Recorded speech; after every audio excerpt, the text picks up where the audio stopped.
คณะภาคเจ็ดเจ้าอาวาสวัดศรีโสดาพระอารามหลวงพระเดชพระคุณหลวงพ่อท่านเจ้าคุณพระเทพปริยัติเจ้าคณะจังหวัดเชียงใหม่เจ้าอาวาสวัดเจ็ดยอดพระอารามหลวงตำบลจางเผือกอำเภอเมืองจังหวัดเชียงใหม่พระเดชพระคุณครูบาอาจารย์พระมหาเถรานุเถระเจ้าคณะพระสังฆาธิการภิกขุสงฆ์สามเณรจุตนจุองค์โดยความเคารพขอเจริญสุขเจริญปอนญาติโยมสาธุชนติ่นจองห้องวัดจุหนุ่มเท่าใจยิงขอน้อมต้อนรับทุกท่านเข้าสู่รายการมรดกธรรมกำเมืองต่างสถานีวิทยุพระพุทธศาสนาแห่งชาติและสังคมคลื่นเพื่อการศึกษาพระพุทธศาสนาและวัฒนธรรมส่งสัญญาณกระจายเสียงจากสถานีวิทยุวัดฝ่ายหินตำบลสุเทพอำเภอเมืองเชียงใหม่จังหวัดเชียงใหม่ในระบบคลื่นความถี่ FM 104.50 เมกะเฮิรตซ์สถานีวิทยุวัดหนองกายตำบลสันปะยางอำเภอแม่แตงจังหวัดเชียงใหม่ส่งสัญญาณกระจายเสียงในระบบคลื่นความถี่ FM 99.75 102.0 และ 89.25 เมกะเฮิรตซ์สถานีวิทยุพระพุทธศาสนาจังหวัดเชียงรายส่งสัญญาณกระจายเสียงในระบบคลื่นความถี่ FM 99.50 เมกะเฮิรตซ์สถานีวิทยุ CM77 วิทยุอินเทอร์เน็ตล้านนาส่งสัญญาณกระจายเสียงในระบบคลื่นความถี่ FM 97.5 เมกะเฮิรตซ์ตลอดจนวิทยุชุมชนเสียงต่ำสายห่อกระจายข่าวตามวัดวาอารามตามหมู่บ้านต่างๆพร้อมกันนี้ขอเจริญสุขเจริญปอนสาธุชนญาติโยมที่ได้ติดตามรับฟังต่างเฟซบุ๊กเฟซไลฟ์ต่างเว็บไซต์ต่างๆบ่ว่าจะเป็นเฟซบุ๊กของวัดวังสิงห์คำเฟซบุ๊กของทุเจ้าบ้านนอกทิตะสิโปวัดศรีรัตนมงคลร้องยาวเฟซบุ๊กของวัดฝ่ายหินเฟซบุ๊กของ104ธรรมะใครเครียดแล้วก็หลายๆเฟซบุ๊กที่ได้ติดตามรับฟังรับชมกันอยู่ในเวลานี้รายการนี้ดำเนินโดยกล่าวกับผมอัตมภาพพระครูวิสิทธิ์ศิลาภรณ์เจ้าคณะตำบลป่าแดดเจ้าอาวาสวัดวังสิงห์คำตำบลป่าแดดอำเภอเมืองจังหวัดเชียงใหม่เป็นผู้ดำเนินรายการน้อมนำสาระธรรมคำสอนปืนบานล้านนามาพบมาปะกับญาติโยมสาธุชนทุกท่านเป็นประจำตั้งแต่เวลา6 โมงปลายถึง7 โมงเช้าโดยประมาณ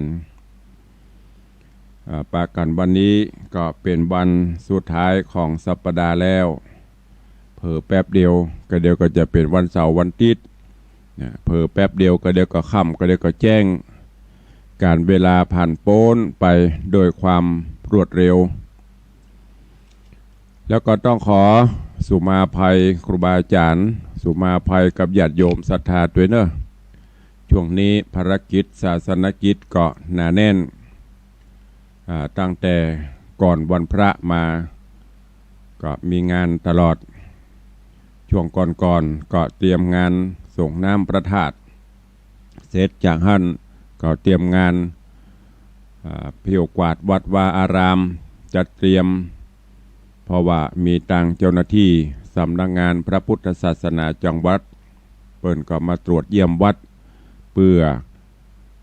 ดูหรือว่าเตือประเมินผลการที่พิจารณาคือเป็นวัด พัฒนาตัวอย่างที่มีผลงานดีเด่นเสร็จจากหั่นก็ต้องมาเตรียมทำความสะอาดบนโบสถ์บนวิหาร ศาลาก็เร่งงานเร่งวันเร่งคืนกันเพื่อให้มันเสร็จก่อนเข้าพรรษาเพราะเหลือเวลาแถมบ่กี่วันก็ต้องจัดเตรียมกันไปที่ไหนแล้วก็นำพระเนนเข้าทำความสะอาดลือพรมปูพรมจัดโต๊ะหมู่กันแต่ว่าก็เช่นเดียวกันวันค่ำตั้งแต่ฉันเจ้าเสร็จยันปุ้น6 โมงแรงก็จนปลืมแต่ว่านี่เป็นวันพัดเลยบ่ได้จัดรายการตั้ง96ตัวเมื่อเจ้าแต่ว่าตั้ง104เขาก็เป็นแห้ง เพราะฉะนั้นก็ขอประทานอภัยขอสู่มาอภัยกับญาติโยมศรัทธาตัวเนอะบ่ได้อยู่บ่ได้สบายอย่างตุเหมือนตีบางท่านบางคนเพิ่นว่าต้องทำงานโดยภาระโดยหน้าที่ซึ่งโดยเฉพาะเป็นผู้บริหารก็ต้องทำงานจนครบในด้านต่างๆบ่ว่าจะเป็นการปกครองการศึกษาสาธารณูปการสาธารณสงเคราะห์ศึกษาสงเคราะห์อย่างต่างๆเหล่านี้5 ด้าน6 ด้านอันเป็นนโยบายหลักของคณะสงฆ์ตุลุงก็ต้องปฏิบัติเพราะฉะนั้นบางครั้งบางเตือก็อาจจะบ่ได้จัดรายการคือญาติโยมศรัทธาเป็นรายการสดๆอันนี้ก็ต้องแจ้งและขอสุมาอภัยกับทุกท่านตัวมาปะกันวันนี้ก็มาฟังกันต่อในเรื่องของพระธรรมเทศนาปื้นเมืองเหนือเรื่องอะลองโขงธาตุที่ตุลุงได้นำมาเทศนาฮือญาติโยมได้สดับรับฟังกันจบไปผ่านไป4 ผูกแล้ววันนี้ก็จะขึ้นสู่ผูกทวนที่5เรื่องราวในตอนที่แล้วก็มาถึงตุกตะที่ได้ไปรับจ้างเป็นลูกจ้างป่อเศรษฐีซึ่งก็ได้นำเอาโพธิสัตว์เจ้าเฮาไปเป็นลูกบุญธรรมตัวเองแล้วก็ถึงวันตุกตะนี้ไปทำงานบ้านป่อเศรษฐีก็จะเข้าถ้าเป็นปกติอย่างบ้านเฮาก็8 โมงถึง5 โมงเนาะมันเป็นวันทำงานวันหนึ่งก็ประมาณ6 ชั่วโมงหรือ8 ชั่วโมงเข้าทำงานแต่ว่าเมื่อตุกตะได้นำเอาโพธิสัตว์เจ้าลูกบุญธรรมไปทำการทำงานตัวปรากฏว่าวันนี้แล้วเจ้า พอแล้วเจ้าหรือว่าเสร็จงานแล้วก็ไปล่ำลาป่อเศรษฐีว่างานกูอย่างแล้วเนอะจะขอปิกก่อนป่อเศรษฐีก็เอะใจว่าปกติเจ้าเนี่ยการเนี่ยงานเนี่ยจะต้องเข้า8 โมงเลิก5 โมงวันนี้จะได้ว่าเลิกเจ้าจะได้ว่าเนี่ยการอย่างแล้วเจ้าประมาณบ่ายโมงบ่าย2แล้วล่ะตุกตะก็บอกคือป่อเศรษฐีว่าวันนี้ข้ามีผู้ช่วยคือเอาลูกบุญธรรมข้ามาช่วยป่อเศรษฐีได้ยินก็มันเป็นไผคนใดที่มาช่วยอย่างมาแล้วโวยใครหันใครพอตุกตะก็เลยเอามาฮือพอได้หัวได้หันป่อเศรษฐีก็มีใจปฏิภักษ์ฮักใคร่อินดู ใครได้เป็นลูกก็โดยบุญบารมีที่เปิ้นได้ทำบุญร่วมกันในอดีตชาติปางก่อนเปิ้นเป็นป่อเป็นลูกกันพอมาจากนี้ป่อที่เคยเป็นลูกในอดีตก็มาเป็นเศรษฐีลูกโดยบุญโดยบุพกรรมก็ไปเกิดเป็นคนทุกข์คนยากมาพบมาปะกันแต่บุญบารมีในอดีตชาติได้โดนบันดาลคือมาพบมาปะกันป่อเศรษฐีก็เลยขอโพธิสัตว์เจ้าเนี่ยจากใจตุกตะว่าข้าเป็นผู้ดีเป็นคนมั่งคนมีเข้ามีของแต่ข้าบ่มีลูกบ่มีเต้าไปหน้าไปตาก็เท่าเกมากว่ามีไผพ่อไผก้อยข้าขอเฮเตอร์ลูกสูเนี่ยลูกบุญธรรมสูเนี่ยขอเอามาอยู่เป็นลูกเป็นเต้าข้าเหียส่วนสูข้าก็จะดูแลพ่อก้อย มอบข้าวมอบของฮื้อตุกตะได้ยินก็โอ้เนี่ยจะได้เฮาก็บ่มีเฮาก็ค่าได้เฮาก็ฮักแล้วขึ้นไปขึ้นมาถ้าอยู่กับเฮามันก็มันมีอย่างดีขึ้นวันๆเฮาก็ต้องเสาะหากินเจ้าหากินค่ำไปลูกบุญธรรมเฮาก็จะทุกข์จะจนแต่ว่าก็ยังบ่ตกลงรับปากกับพ่อเศรษฐีเตื้อข้าขอไปพิจารณาพอก่อนนอกพ่อเศรษฐีเนาะถ้าจะได้ข้าจะปิกมาบอกมากล่าวฮื้อแห่มกรรมเรื่องราวในตอนที่แล้วมาถึงตัดที่นี่ก็หมดลงจบเวลาหมดเวลาลงวันนี้ก็มาฟังกันต่อว่าพ่อเศรษฐีจะได้รับก่อโพธิสัตว์เจ้าโพธิสัตว์เจ้าจะไปเป็นลูกเป็นเต้าก่อตุกตะจะฮื้อกะบ่ฮื้อกะและจะมีอะไรอย่างเกิดขึ้นต่อไปขอเจริญปอนปอออกไม่ออกศรัทธานาบุญทุกท่านได้ตั้งอกตั้งใจสดับตรับฟังพระสัทธรรมเทศนาปืนเมืองเหนือเรื่องอะลองโขงธาตุในผูกทวนที่5เป็นลำดับไปณโอกาสบัดนี้ นะโม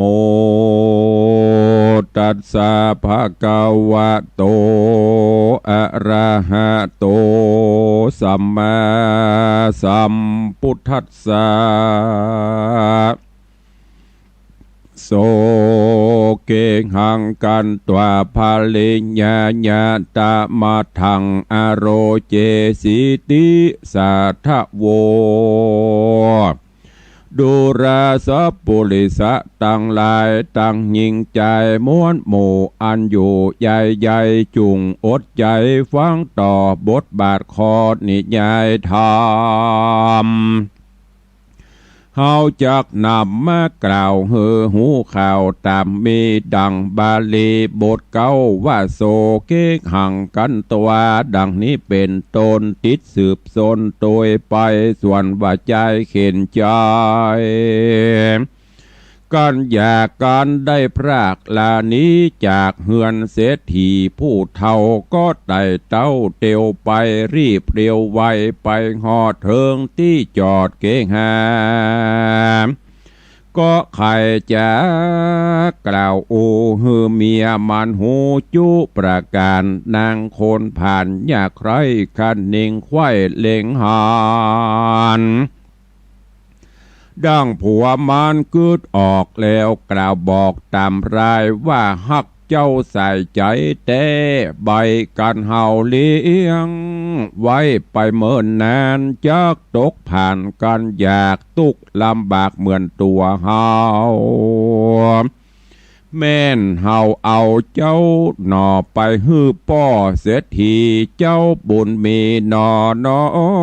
ยก็บ่ตำก้อยขี้โคม จากอุดมบังเต่าทุกคำเจ้าเจยบานผัวเมียผ่านปากปองถูกตัดห้องใจการเถิงยามวันรุ่งเจ้าก็ป่าเอาเจ้าบุญนาเข้าปาลาไปสู่ยังที่อยู่ป้อเศรษฐีขายวัดตีกล่าวถอยมีบ่อน้อยหลายอันแล้วยกเอาจอมขวัญนอดเนาฮือปู่เท่าเศรษฐีก็มีหันและนาโซเศรษฐีอันว่าเศรษฐีผู้เท่าได้พระนอดเนาบุญแหนมาเป็นบุตรตานอเนื้อสมไฟเอือมโนนายมีหัวใจโจมจืนปีติตื่นยินดีลางวันมีหลายแหล่ยกยื่นแผ่ใจผ่านคือเงินคำคานจ้างมาพื้นแผ่นผ้าขวทะลงตามประสงค์ใจไฟบอกเวนไว้อันใดทาดนั้นไปแถมเล่าเศรษฐีเท่าใจบ้านก็ฮื้อใจผ่านลาพรากโยกย้ายจากเกหานอกปาราเมืองกวางมาอยู่สั่งแก้มตนฮือเป็นคนช่วยกำกิจการพรำนา แปลงเก้งหาหลังใหญ่หืออยู่ไกลเหือนโตนก็มีหันและแน่อันว่าเศรษฐีเป็นเก้ากับญาติเท่าเมียมันหากแปลงปันจ่องหอยยังเจ้าหนอดน้อยเหลือลายตุกแหลงง่ายบ่ปรากบ่ฮือจากกองตาโพจนาหลายสิ่งละสะยิ่งหลายอันของหวานมันยื่นตอนไข่กำอ่อนวอนใหญ่จากไปไหนไกลไกลมีค่าใจนำตางเจ้าบุญขวางน้อยนาดหายไม่มาดเครื่องขี่สำร้านดีบ่เศร้าตุกคำเจ้าคืนวันเป็นดังฝันแล้วตื่นบ่แจ้งจืนหัวใจ เจ้ากะนิ่งในคืนลองบ่โพดปล่องสังกาว่าสันใดจะดังอีกูเกิดญาตินี้เดิมทีได้เครื่องขี่กันอยากตุกลำบากเหลือลายพ่อป้อแม่ตายพรากคางบ่รอค้างคนได้กูเตี้ยวไป สอดดาควายจอดเมืองหลวงจุมปันปวงพี่น้องบ่อวงของปิแยคนแน่มวนหมู่อันกูไปสู่ขอตานพ้องจะหารแต่ใส่พ้องกอดไล่บุบตีพ้องใจดีปากหม้อหือเขาห่อเป็นตาลพ้องปากหวานกลสมสุกบ่ล่มขมนายพอมีผ่าจะรอดจือจักหือจอดในเฮือนหลายวันเดือนเต้ใส่นอนห่มไม้ฝวยนานอนศาลาเก่าล้างนอนจิ้มข้างตังเตียวไผ่บ่เหลียวแลพอไผ่บ่ต่อกำจาแน่บุญมาช่วยไว้ได้ปะใส่ใจผ่านมันจะหวานต้านถูกเอาเป็นลูกเตรียมคิงฮักแป่งปิงไฟหอยไข่กล่าวถอยวอนยายเถิงเข็นใจข้ามเจ้ายังบ่เต่าปางหลังแนบบุญยังบ่น้อยติดจ่องหอยตัวแม่บานี้นะป้อยได้มาอยู่เฮือนใหญ่เศรษฐีสามร้านดีกู้เจือตามไฟเอือน้อยโนในเหตุเป็นดะเหตุเป็นไปดังอีแม่นบาปจี้บุญนำดอกคุณธรรมบุญใจขาดเน่งควายเล่งหันทุกคืนวันบอกขาดบ่อประมาทลาสามีพญาเกิดหูว่าจักอยู่ตามธรรมจักกะตำบุญกว้างเพื่อก่อสร้างปาลามีกรรมบดีหลายแหล่จักเวนแวเสียไกลเจ้ากึดใจคำเจ้าบอกเล่าคนใดก็มีหันแหละนาตาโตปัฏฐาญาแรกแต่นั่นไปนาบ่เนินจ้าเหิงนานนอโปธิญาณคืนใหญ่อายุได้16 ปีปู่เศรษฐีผู้เป็นป้อเกิดใจตอดเล็งหันจักคือจอมขวัญลูกเต้าได้เป็นเจ้าเงินคำตามกองทำแต่ก่อนบ่เฮือพรสูญหายจิงพันภายไปสู่ยังตีอยู่เศรษฐีผู้เป็นดีมั่งเต่าเป็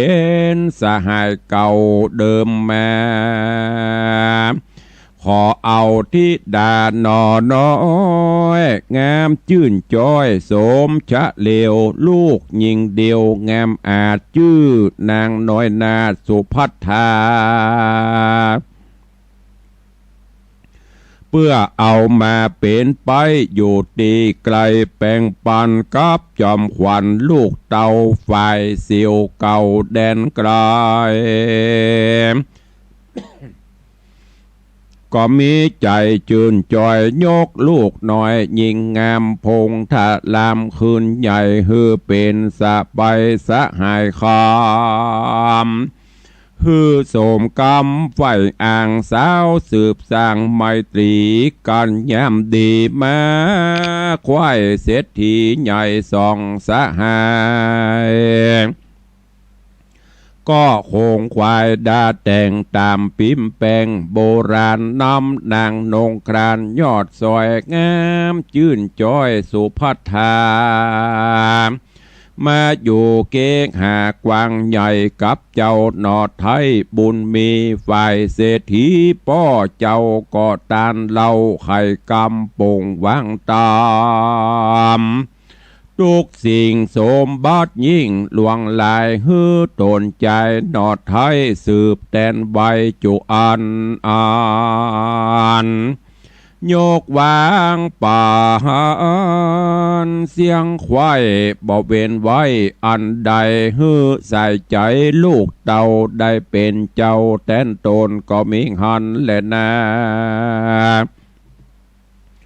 อันวาดหนอโปที่ยานหนุ่มเนาได้เป็นเจ้าเศรษฐีย้อนบุญมีปางก่อนมาไล่ตอนตัวยตันทุกคืนวานข้ามเจ้าบ่โศกเศร้าเครื่องขี่เงินคำมีล้านโกดบ่รายโหดทารุณบ่ลืมกุลพ่อแม่อันเกิดแต่เดิมตี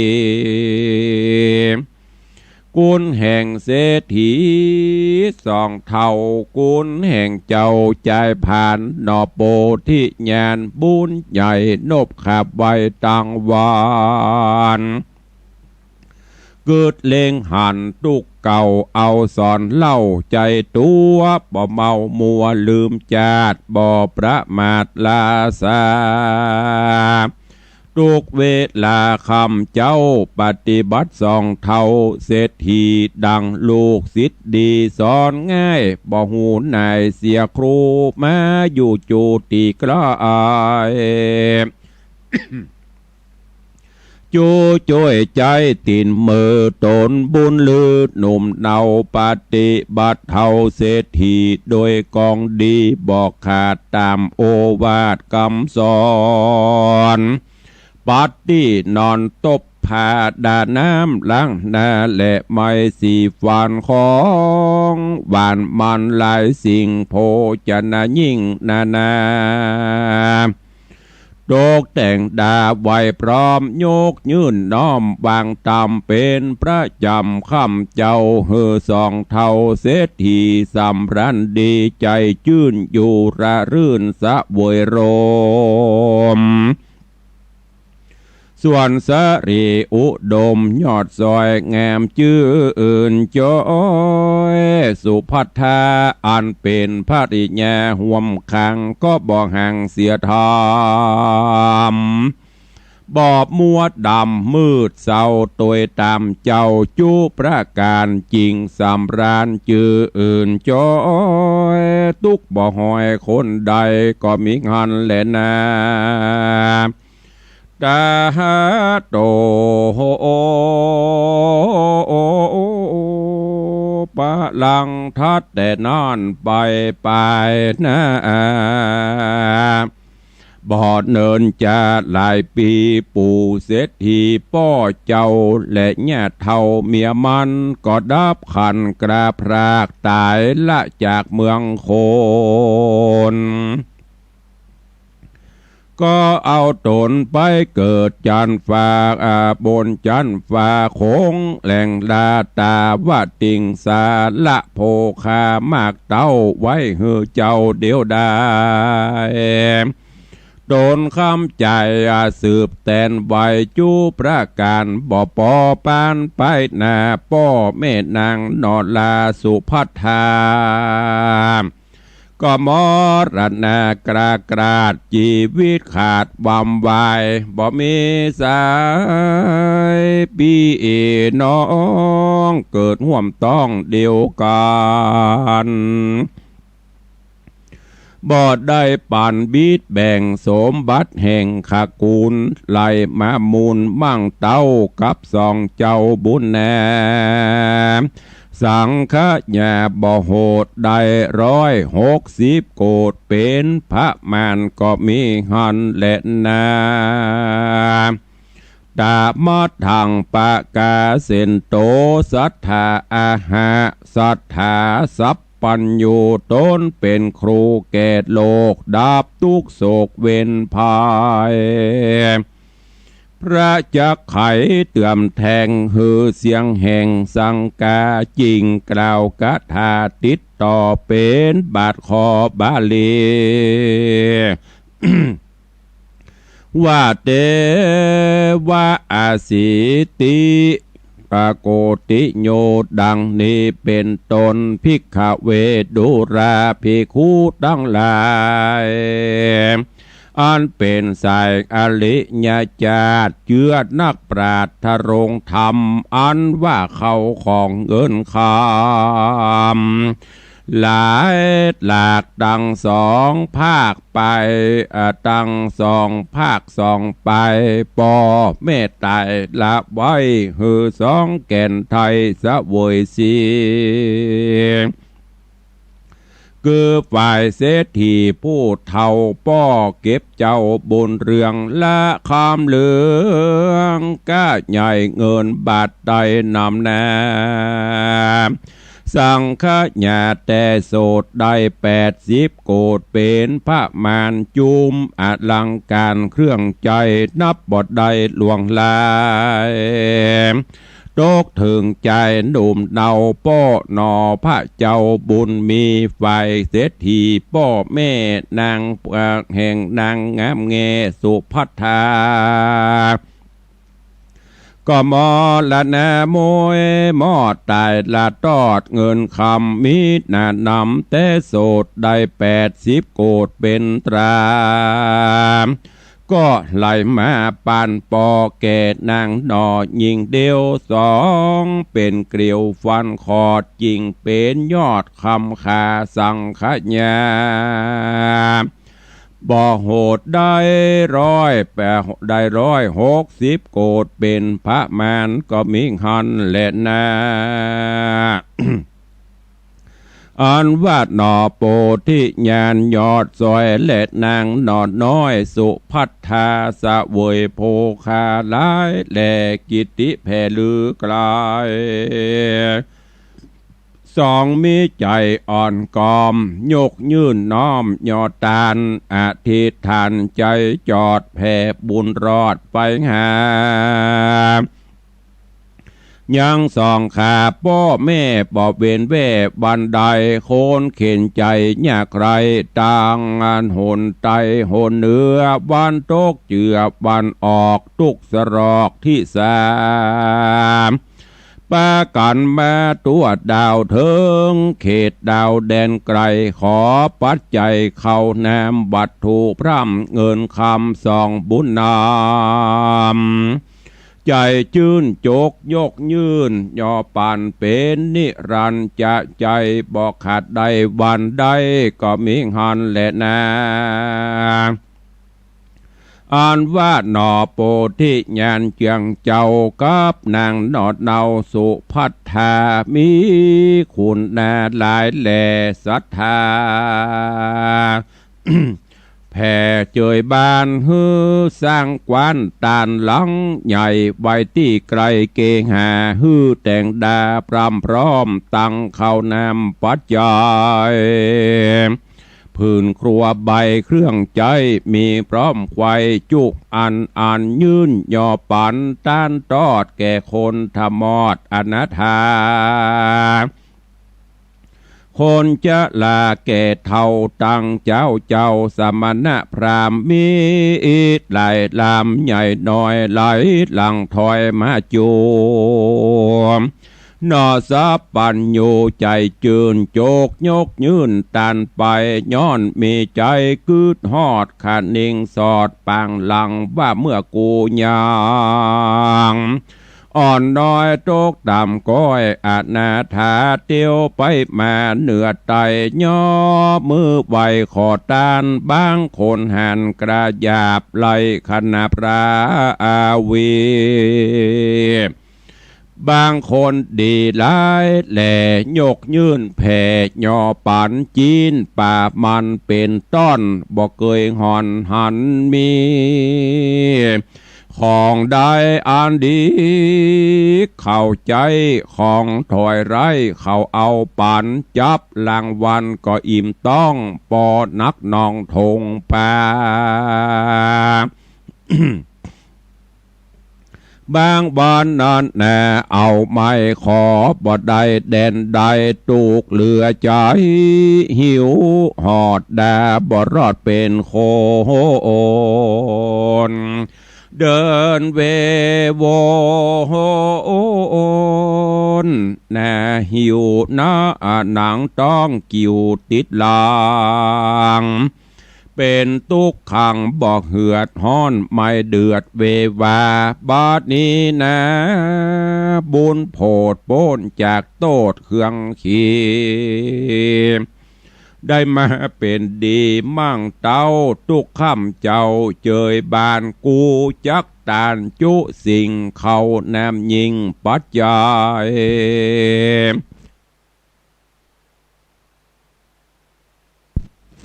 ผืนขวบใบแผ่นผ้าตังจังมางัวควายฮือยิ่งใจหน่อยใหญ่อันยาใครอาณาถากล้าอันมาจูจอดพดมาฮอดตนกูนอสับปัญญูบุญใจมีใจไฟตั้งบุญตานไปหนุนจะใจบอกขาดใดวันใดคนเข็นใจม้วนหมู่ไหลมาสู่หลวงลายตังยิ่งใจน้อยใหญ่เจ้าตานควายจุโคโอนโคนหวังกุศลไปนาคือเมืองฟ้าและเนรปานนอโปธิญาณบุญกว้างบ่อนี้ห่างกองทามเงินคำนำมากเต่ามีก่อนเก่าเดิมแม่บ่บางตาหากขาดแห่งของไม่แทงโถมทองดังน้ำนองโลนฝั่งฝนซ้ำหลังลงมานันและนาบ่เต่าแต่นอนเจ้าเจียงจันนอพุทธาก็ฮือสร้างมกาต่างไตสละน้ำใหญ่โบกคลนีแต่งดาดีตานตอดตังตี้จอดสาลามีนาหลายสำขัวข้ามน้ำวังใสฮือตันไปหลายหลากตังเลิกซากส่งสะการแห่งคนผ่านอยากไร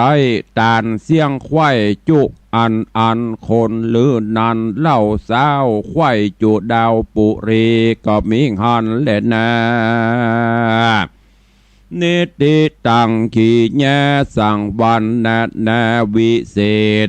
จาห้องเหตุธรรมเทศนาเรื่องอะลองโขงธาตุผูกทวนที่ห้าก็บังโกมสมฤทธิ์เดชก็จบปริปุณนังไปแถมผูกหนึ่งพระสัทธรรมเทศนาเรื่องอะลองโขงธาตุซึ่งเนื้อหาสาระในตอนนี้ก็มาถึงตอนที่ป่อบุญธรรมของโพธิสัตว์เจ้าคือจายตุกตะหลังจากที่ป่อเสียถีอันเป็น เจ้านายที่อุปถัมภ์บำรุงเลี้ยงดูจ่ายตุกตะก็ได้หันโพธิสัตว์เจ้าที่ตุกตะเอามาเลี้ยงก็มีใจมีใจข้าได้ขอเอามาเป็นลูกเป็นเต้าตุกตะก็ไปปรึกษากับเมียดึงสองก็หันพ้องต้องกันว่าเฮาก็ฮักเนาะเอามาเป็นลูกเป็นเต้าเฮาก็คือความฮักความอินดูแต่ว่าเพื่ออนาคตอันสดใสแห่งลูกถ้าอยู่กับเฮาไปหน้าไปตาเฮาล้มหายตายจากก็กลัวลูกจะทุกข์จะยากเพราะฉะนั้นเมื่อป่อเสียถีเปิ่นใครได้แล้วก็ประกอบกับเปิ่นมีความพร้อมในการที่จะฮื้อการทำนุอุปถัมภ์เลี้ยงดูปู่เสือส่งเสียห่ำเฮียนลูกบุญธรรมเฮาก็จะได้ดิบได้ดีไปหน้าเฮาก็จะได้เปิ่งบุญญาบารมีมันต่อไปก็ถึงสองก็เลยตัดสินใจยกลูกคือป่อเสียถีตามความปรารถนาใครได้ป่อเสียถีก็รู้สึกดีอกดีใจประกอบกับเปิ่นอย่างที่ได้กล่าวไปแต่ต้นว่าเปิ่นมีบุญมีกุลต่อกันเคยสร้างบุญกุศลร่วมกันมาอันเนี้ยญาติโยมทั้งหลายก็เป็นข้อคิดแห่งอันหนึ่งว่าเฮาเคยร่วมบุญร่วมกุศลด้วยกันมาจะได้มันก็ถึงได้มาร่วมกันบนเฮาบุพเพสันนิวาสอดีตชาติปางก่อนได้ทำบุญตักบาตรทำบุญใส่บาตรร่วมกันมาญาตินี้อยู่ที่ไหนมันก็ถึงไปหากันมันไม่ใช่เป็นสิ่งบังเอิญคนเฮาจะได้ร่วมบุญกุศลด้วยกันนั่นก็โดยบุญบารมีที่เฮาเคยร่วมกันมาเหมือนดังปอออกไม่ออกศรัทธาเวลาตุลุงบอกบุญก็ดีหรือวัดไหนๆที่เปิ้นบอกบุญกุศลไปญาติโยมก็มาร่วมกันบางคนได้ยินเข้าหูซ้ายทะลุหูขวาบ่มีใจนั่นคือเปิ้นบ่ได้สร้างบุญร่วมกันมาถ้ามันได้ยินบุญแม้บางคนได้ยินผู้อื่นบอกต่อก็ยังมีใจก็เพราะได้เคยสร้างร่วมกันมาอันนี้ก็เช่นเดียวกันพอเสียทีพอได้รับแล้วก็ฮักอินดูแล้วก็เอามาเลี้ยงดูปู่เสือประกอบกับมอบทรัพย์สิ่งของฮื้อกับประจายตุกตะกับเมียแล้วก็ฮื้อยกย้ายถิ่นฐานจากชานเมืองนอกเมืองเข้ามาอยู่เข้ามาอยู่ในหัวในเวียงใกล้กับป่อเสียถีมอบเพื่อดูแลกิจการงานต่างๆจนถึงสองก็ได้รับความสุขเกษมสำราญป่อเสียถีก็เลี้ยงดูปู่เสือจ่ายลูกบุญธรรมมาจนกระทั่งเท่าชะแลเกชลาลงไปพ่องกับมาคืดว่าลูกเฮาก็ยังมีไผสืบตระกูลถ้าแก่ไปมันมีกู้ข้างมันมีกู้บุญก็เลยไปขอเอาลูกสาวของเศรษฐีสหายนะบนห้องว่าอย่างก็ของมีต่อมีบวกมีมันก็มีขึ้นติ๊กๆก็ไปขอเอาลูกสาวพ่อเศรษฐีอันเป็นสหายเป็นเสี่ยวกันเนี่ยชื่อว่าสุพัทธาตั้งพ่อเศรษฐีฝ่ายปุ้นก็ยินดียกลูกสาวคือสุพัทธาเอามาอยู่ด้วยกันตั้งปุ้นก็เป็นเศรษฐีตั้งนี้ก็เป็นเศรษฐีเศรษฐีบวกเศรษฐีก็เป็นดับเบิลเศรษฐีเข้าของมากมนตุนเต้ามาอยู่บะเมินบานานก็เปลี่ยนไปตามกาลเวลาป่อเศรษฐีป่อบุญธรรมของโพธิสัตว์เจ้าก็ล้มหายตายไปก่อนละสมบัติพระสถานไปฮือบะเมินบานานป่อของป่อเศรษฐีแม่เศรษฐีป่อของสุภัทธาก็ล้มหายตายไปกำนี้สำยิงเงินคำกำเกลือมันจะไปที่ไหนก็ปิกมาเป็นของตึงสองจากหนึ่งก็เป็นสองเพิ่มเติมขึ้นโพธิสัตว์เจ้าก็มาเกิดว่านึกถึงความเก่าความหลังเมื่อเฮาทุกข์เฮายากไปขอกินบ้านเปิ้นพ่องก็ฮื้อโดยความเต็มใจพ่องก็ฮื้อโดยความโกรธความเกลียดพ่องก็ไล่พ่องก็จมพ่องก็แจ้งมีสปะสปันเฮาได้ผ่านมาละ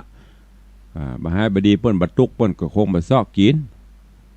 เพราะฉะนั้นต่อไปเฮาก็จะตั้งกว้านตาลตั้งศาลาฮื้อตาล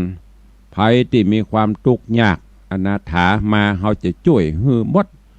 ช่วยกินช่วยตาลไปยกยืนตาลไปประกอบกับสร้างสิ่งที่เป็นสาธารณประโยชน์ วัดวาอารามทำนุบำรุงพระพุทธศาสนาสิ่งสาธารณประโยชน์เปิ้นแปลงถนนหนทาง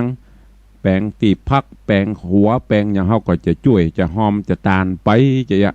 อันเนี้ยบุญกุศลแล้วเนี้ยที่มันมาเตื่อมมาแท่งให้เฮาได้พบสุขสำราญในชาตินี้เก็บไว้ตายไปเฮาก็ตึมได้ไปตัวอย่างพ่อเฮาแม่เฮาน่ะเหลือไว้ก็มาสืบถึงเฮาถ้าเฮาขี้จิไปแหมบ่กินบ่ตานต่อไปมันก็จะเป็นของสาธารพัฒนาแหมเขาลู่กันไปเปิ้นก็ตานไปอันนี้คือเนื้อหาสาระในเรื่องราวของอะลองโขงธาตุในผูกที่5ที่ตุลุงธรรมเทศเทศนาก็จบไปพร้อมกับสรุปให้ฟังไปแล้วก็วันต่อไปก็ได้ฟังกันเนอะ วันพุธก็คงจะได้หยุดแถมสักวันมีศาสนกิจเหรอวันพุธนี้ตังตันตุเจ้าใหม่ที่เปิดเป๊กคือตันอย่างก็อาจารย์ก้องหรือท่านอดีตสว ชูชัยที่เปิดอุปสมบทก็จะได้มาถวายเตียนภาษามาบิณฑบาตแล้วก็มาร่วมถวายปัจจัยที่วัดวันพุธเมื่อเจ้าเพื่อจะออกบิณฑบาตก็คงต้องขออนุญาตแห้งแหมวันเนอะอันลองโขงธาตุแจ้งไว้ก่อนก็เดี๋ยวจะโทรทวงทำนะเอาแล้ววันนี้ก่อนที่จะได้เปิดหน้าไมค์อู้เอ่ยอู้จ๋า กับญาติโยมสาธุชนทั้งหลายก็ช่วงนี้สถานการณ์โรคโควิดก็สั่งซาเบาบางลงไปได้เป็นเดือนมาละตามเปิ้นคุณหมอเปิ้นรายงานก็บ่มีการติดเชื้อคืออู้ง่ายๆในประเทศเฮาบ่มีแต่ว่าเปิ้นลุกทางนอกมาที่ว่ามากักตัวอันนั้นติดเจออยู่แล้วก็ตอนนี้เปิ้นก็เลยปลดล็อกคลายล็อกอย่างต่างๆเบาบางลงไปแต่ว่าการป้องกันสวมใส่หน้ากากล้างมือเว้นระยะห่างก็ยังคงปฏิบัติอยู่แต่อนุญาตฮือกาฮือขายฮือทำกิจการต่างๆก็เกือบจะปกติในวัดในวาตอนนี้ต่างมหาเถระสมาคมก็ปลดล็อกเช่นเดียวกันเริ่มทำบุญตักบาตรกันตามปกติอย่างวันพุธวันฮือนี้จะเป็นวันเข้าพรรษาหรือวันอาสาฬหบูชาก็ฮือมีกิจกรรมเวียนเทียนไหว้พระสวดมนต์ได้ตามปกติแต่ว่าเปิดฮือเว้นระยะห่างใส่หน้ากากล้างมือก่อนยังจะไปฟังปล่อยจนหมดเตื้อเพราะฉะนั้นตอนนี้กิจกรรมกิจการงานทางพระพุทธศาสนา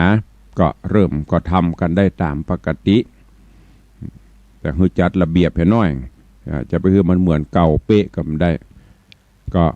อนุโมทนาแจ้งให้ญาติโยมต่างหลายเนอะในช่วงนี้ใครจะไปกินไปตานโอ้ปีนี้มันได้ไปกินไปตานหน่อยสักเตื้อใครไปตานเตียนกันใครไปตานผ้าประสากันใครไปทำบุญที่ไหนไปได้ตอนนี้ไปได้เนอะเปิ้นมีเคอร์ฟิวมีบะมีกฎละ แต่ว่าคือปฏิบัติเว้นระยะห่างตัวก็ด้านตุลุงก็ขออนุโมทนาแห่งกรรมเนอะวันส่งน้ำพระธาตุที่ผ่านมาก็ได้รับเมตตาจิตเมตตาธรรมจากญาติโยมศรัทธาได้มาให้มาหอม จตุปัจจัยที่ได้จากการส่งน้ำพระธาตุทางศรัทธาวัดวังสิงคำศรัทธาต่างบ้านต่างจองญาติธรรมที่มาห่วมก็เอาร่วมสมทบในการบูรณะปฏิสังขรณ์ว่าเพดานวิหารหลวงวิหารพระเจ้าตันใจดังที่ตุลุงได้บอกไปเขาได้ทาสีได้ติดดอกติดดวงประดับตกแต่งสวยสดงดงามเหมาะสมเปิงกวนกับเป็นที่ประดิษฐานองค์สมเด็จป่อคือสารูปขององค์พระภูมิพระภาคเจ้าเป็นที่ไหว้ที่สาทางวิหารหลวงทางวิหารพระเจ้าตันใจก็หมดงบประมาณไปประมาณ200,000 กว่าบาทก็ได้รับเมตตาจากญาติโยมศรัทธาเข้ามาพ่องตอนนี้ก็เอาเงินกองกลางกองทุนวัดสำรองไปพ่องขอบคุณทุกท่านตัวขอบคุณกับแม่ยายเปงคำน้อยแม่ยายหลวงก่อนแก้ว คุณโดมรอยพิมพ์บุญมาพี่น้องตังแม่วางวันนั้นมาร่วมบุญกุศลตัวขอบคุณแม่อุ้ยมอนจันทร์คำแสงบุญเนอะฝากพี่นานมา ได้รับเรียบร้อยกับของแม่อย่างก็แม่อนงบุญยวงกะถึงหมดกันเป็นจำนวนเงิน600 บาทเนอะพี่นานำมาเฮือเรียบร้อยละขออนุโมทนากับคุณโยมณัฐพจน์จากนรินทร์บ้านสารปีปากกองสารปีร่วมทำบุญขอบคุณอนุโมทนาบุญกับคุณโยมรัตนชัยมณีสุวรรณ ขออนุโมทนาบุญขอบคุณกับญาติโยมอันมีคุณแม่สุรภาพุ่มสกุล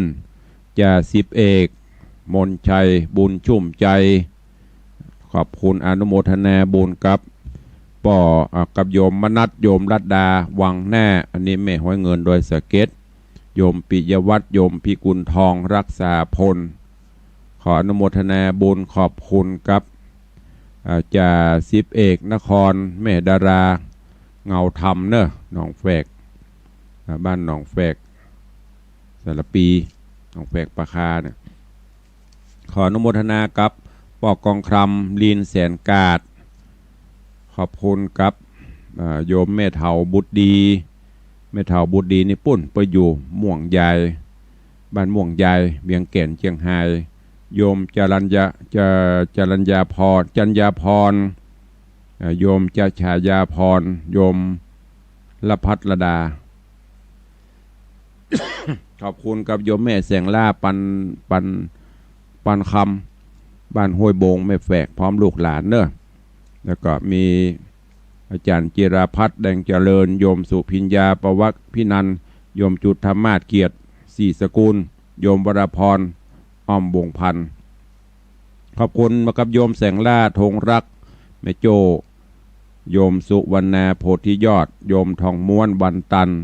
โยมจันฟองละอขอบคุณกับโยมเมตตาภูคามเนอะทำบุญอุทิศกุศลให้กับพ่อปั่นภูคาม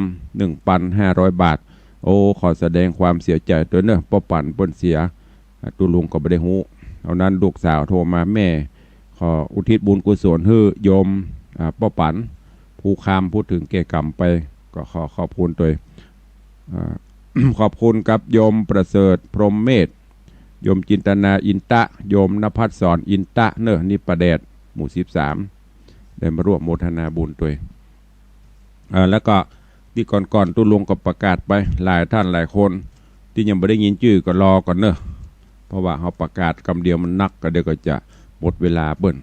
เอาละเหลือเวลาใต้รายการใครจะร่วมอนุโมทนาบุญก็ดีจะอู้จะจ่าจะเอ่ยกับตุลุงตอนนี้ถามว่าไม้ครบหรือยังไม่ครบศาลาก็ยังทำอยู่ใครจะร่วมบุญกุศลก็ร่วมตามเจตนาส่วนการรอพระเจ้าทองคำการรอพระเจ้าทองคำอันนี้คิดอยู่ว่าอาจจะอาจจะอยู่นะอาจจะกำหนดการเอาวันทำบุญอายุวัฒนมงคลตุลุงวันที่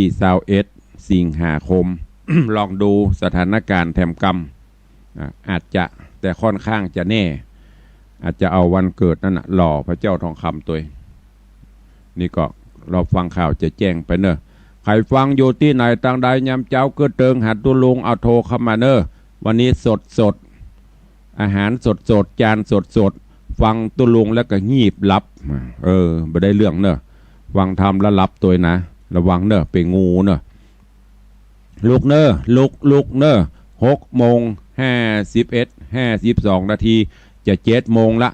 เอาตุลุงกล่อมรับเหรอนอนบ่รับตะคืนมันนี่นอนฟังตุลุงตัวลวดม้อยรับไปไม่เป็นเรื่องนะ ใครจะอู้ตัวโทรเข้ามา0817836540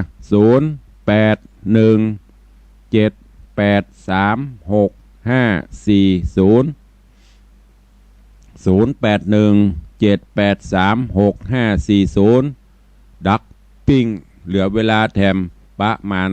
4 นาทีจะหมดเวลาใครจะอู้ตัวก็โทรเข้ามาบ่อู้ตัวก็แล้วไป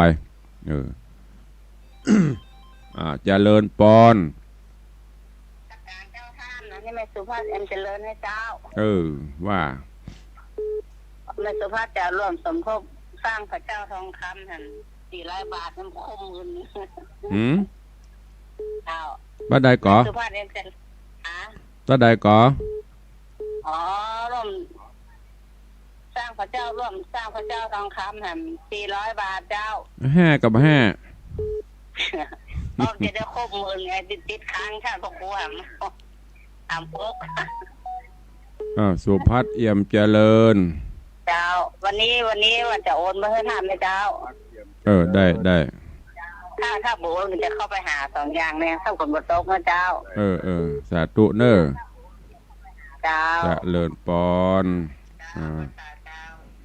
เด็กหญิงจันคำแสงบนว่าใดฟังเด้ออันนี้ของอุ้ยมอนจันคำเนี่ยไปฟังเขาเรื่องบอกลุงเขาเด้อ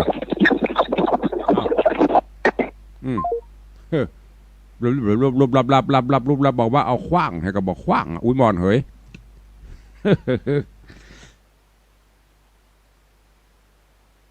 โทรศัพท์มันบดีแล้วก็ใครโทรใครอู้เวลาอู้กำเปิดให้ฟังนำเจตุลุงจุนะไม่ใช่ไม่ใครอู้ตัวนะเวลาโทรมาบลบมันเป็นอันอย่างบ่ฟังบ่รู้เรื่องเปลี่ยนเหียอุ้ยย่างทำบุญเหียสักอย่างสัก2-3 ตีเนอะซื้อโทรศัพท์ใหม่ปั้นป่ายไปได้เอาไว้โทรก็เอามันต้องเล่นไลน์เจริญปอนนมัสการได้ให้เอาฮะได้ให้สอบหรือยังใกล้ละเปลี่ยนเมนูไอแล้วเนอะเริ่มไอละจังไม่แฝกกำลังออกมาได้4-5 วันมาเจ้าแบบว่าเล่นไปได้บ่ใกล้มันหนุ่มอยู่ถ้ามันดำด้อมนุ่มอยู่ออกใหม่นุ่มเอามาเลยวันนั้นกับหมีละที่ส่งมาหมดละท่านโอไปกันฝากไว้ถ้ามันมากับฝากมากำจะเลินปอนเนอร์สาธุขอบคุณอนุโมทนาบุญกับโยมแม่จะดีวิสุทธินันโยมแม่บุญธรรมดังหันอันใดลำดีๆก็กึดเติงหาลูกตุลูกพระไม่ใช่แปลงกินเนอะอันนี้มันเรื่องจริงนะมันจะโทรมาถามขยักอันนั้นก็ขยักอันนี้ก็ก็มันมีประสงค์มากับโมทนาสาธุ เดี๋ยวว่าตุลุงนี่แปลงกินนี่ไม่ใช่นะเจริญปอนท่านวันนั้นหอมพิเศษท่านที่ทำหลังฝ้าเพดาน1,000ท่านมาได้อันนี้มันมีที่ซองนี่แม่แม่ยังก็อันนี้แม่ยังก็แล้วตำรวจเอกวิจิตรค่ะมีปุ่นมีในอันนี้ปุ่นแม่มีตึงสังอันนั้นแหมชุดใหญ่ที่ตึงกระโนดตึงรวมทั้งหมดนะที่บอกว่า10,000 บาทนะก็แม่นละกันที่ท่านว่าจะออกอนุโมทนาขึ้นน่ะแม่ก่อนั่นน่ะหอมอันนั้นมีแหมชุดแม่อันนี้ชุดที่มันมีหน้านี่ไม่ต้องห่วงอันนั้นมีหมดตึงสังตึงอย่างสัง4 ปอนด์นะมันน่ะจำได้อยู่นั่นแหละรวมทั้งหมดนั่นแหละไม่มีปัญหาโยมติ่งเป็น10,000 บาทก็แต่เราไปแค่หัวเปิ้นบอกเขาแต่เราก็ออกอนุโมทนาเขาแล้วนะแล้วก็มาเอาเลย อันนี้อย่าหัวเราะนะเรื่องจริงนะไม่ใช่หัวเราะแห่ๆนะออกให้จริงไม่เป็นไรเดี๋ยวกลับมาบวกมาโลนจะไปแค่หัวนักเตี้ยเนอะก็ได้จะตกก็ได้จะตกใจอย่าหัวเราะสาธุเจริญพรนะแม่เนอะสาธุพอดีมันมีแหมบัญชีหนึ่งยมแม่เปิ้นร่วมเป็นเจ้าภาพสังฆทานแล้วก็ร่วม ร้อยตำรวจเอกวิจิตรกาปัญญาแล้วก็อันของไผ่แหมก็เป็นห่วมเป็นเจ้าภาพสังฆทานวันนั้นอาจารย์มณิดาจำได้อันนี้มันอยู่แหมติ่งอันนี้บัญชีที่ย่อยๆมันมีตั้งหน้านี่เอาอีก2 สายใครจะอู้โตยเข้ามาได้0817836540 0817836540 ใครบอกอู้ตัวตุลุงก่อนอันประกาศเนาะเดี๋ยวไปว่าเอาหอมนี่ดักปิ้งนะอันที่รับสังฆทานวันนั้นมีอยู่ท่านร้อยตำรวจเอกวิจิตรอาจารย์วณิดาคุณโยมกมลวิทย์กาปัญญาร่วมสังฆทาน2 ชุด4 ปันแล้วก็ร่วม ริจาคไม้แกะสลักแหม1 ปันหอมอันก่อนนั่นแหมเบ็ดเสร็จเรียบร้อยประมาณ 10,000 บาทแล้วก็มีสันสทมนิตยมปีสายจันทร์บุญยวงสังคตานยมแม่ประณีพยัคฆ์ไคหพลสังคตานยมแม่จันดีวิสุทธินันท์สังคตานอันนี้ชุดละ2 ปัน2 ปัน2 ปันเพิ่นมาห่วมบุญกุศลยมแม่จันดีก็เอาทุเรียนมาตัวโอ้เหมาะ ยมแม่ปานีก็เอาเนี่ยแค่หมูไล่มันมาตัววันนั้นน่ะแล้วก็มีปีอ้ายธนวัฒน์ยมปีทัดพิชาสุสิงคำนี่ก็ประกาศทั้งเปิ้นไป สังฆทาน2 ชุดก็มีป้ออาจารย์บุญมาแม่ตุนแก้วท่าคำแปงนี่รับไม้ประดับฝ้าเพดานชุดใหญ่ 5,000 บาทอันนี้มีบัญชีแหมตี1ก็ขออนุโมทนาบุญขอบคุณตัวเนอะมีไข่อู้ตัวละกะดักปิ้งบีนบอยมีกระหมูเดิมๆเนี่ยกะหมูใหม่มีไหนมดดักปิ้งมาเนอะสายสุดท้าย6:58 นาที59 นาทีไอขะโลงเนอะอุตส่าห์ลุกมานั่งจัดอยู่นะดักปิ้งบีนบอยฮะเนอะถ้าดักปิ้งบีนบอยเดี๋ยวจะได้ไง กำลังใจหายหมดตุลงประจัดวัน2 วันละกันหมดหมูนี่